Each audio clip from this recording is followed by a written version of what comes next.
യുവമോർച്ച കണ്ണൂർ കളക്ടറേറ്റിൽ നടത്തിയ മാർച്ചിൽ സംഘർഷം. ബാരിക്കേഡ് മറികടക്കാൻ ശ്രമിച്ച പ്രവർത്തകർക്ക് നേരെ പോലീസ് ജലപീരങ്കി പ്രയോഗിച്ചു.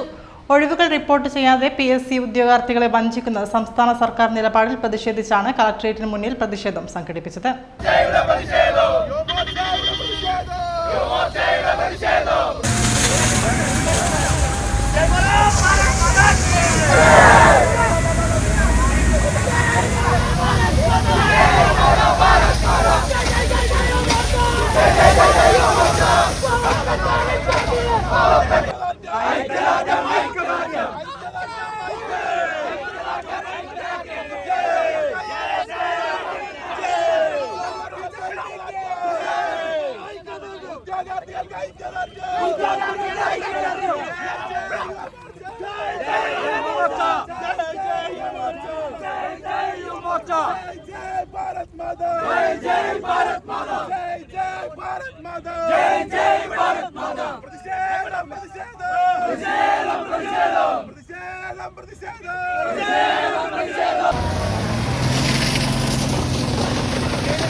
BJP ദേശീയ വൈസ് പ്രസിഡന്റ് അബ്ദുള്ളക്കുട്ടി, യുവമോർച്ച സംസ്ഥാന സെക്രട്ടറി അരുൺ കൈതപ്രം, നോർത്ത് ജില്ലാ പ്രസിഡന്റ് അർജുൻ മാവിലാക്കണ്ടി, സൗത്ത് ജില്ലാ president Arjun Vasudev, BJP north ജില്ലാ president KK Vinod Kumar, KV Arjun, Akshay Krishna, KS Jishnu, Arun Bharath തുടങ്ങിയവർ മാർച്ചിൽ പങ്കെടുത്തു.